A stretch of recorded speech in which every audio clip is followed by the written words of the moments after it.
Peningkatan volume kendaraan di jalan tol Bali Mandara menyebabkan kemacetan parah pada libur Natal 2023 dan Tahun Baru 2024. Bahkan sejumlah wisatawan mancanegara terpaksa berlari-lari dari tol untuk bisa mencapai Bandara Ngurah Rai.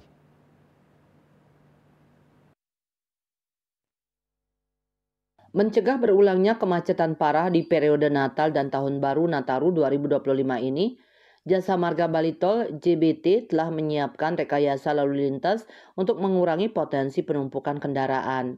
Direktur Utama PT Jasa Marga Bali Tol Iketut Adiputra Karang pada Kamis 19 Desember menyatakan pihaknya telah menjalin koordinasi dengan Dinas Perhubungan Bali, Direktorat Lalu Lintas Kepolisian Daerah Bali, Ditlantas Polda Bali, serta berbagai pihak terkait.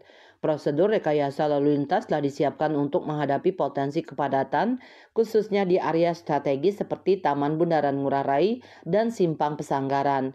Puncak arus lalu lintas diperkirakan terjadi pada Jumat 27 Desember 2024 dengan volume kendaraan mencapai 63.164 unit, meningkat sebesar 35,89% dibandingkan dengan lalu lintas normal. Untuk mengatasi hal ini, JBT akan menempatkan personel tambahan di titik-titik rawan kepadatan guna mempercepat respon dan pengaturan lalu lintas.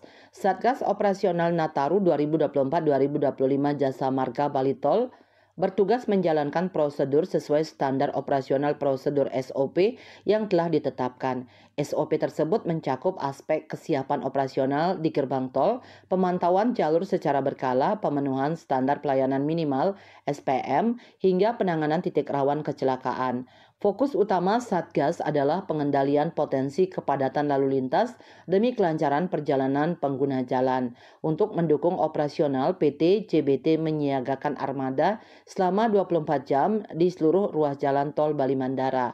Armada yang disiapkan meliputi 2 unit kendaraan derek, 3 unit Mobile Customer Service, MR akan ditempatkan di setiap gerbang tol untuk mempercepat proses transaksi apabila terjadi antrean. Khusus di gerbang tol Benoa, unit layanan derek disiagakan untuk menangani kendaraan bermasalah di sekitar bypass Ngurah Rai dan Bandara Ngurah Rai. Sementara itu, unit lainnya akan beroperasi di ruas tol untuk memastikan respon cepat terhadap kebutuhan mendesak. Dengan upaya ini, PT Jasa Marga Bali Tol optimis bahwa arus lalu lintas selama periode Nataru 2025 dapat berjalan lancar tanpa hambatan berarti. Parwata Bali Pos melaporkan.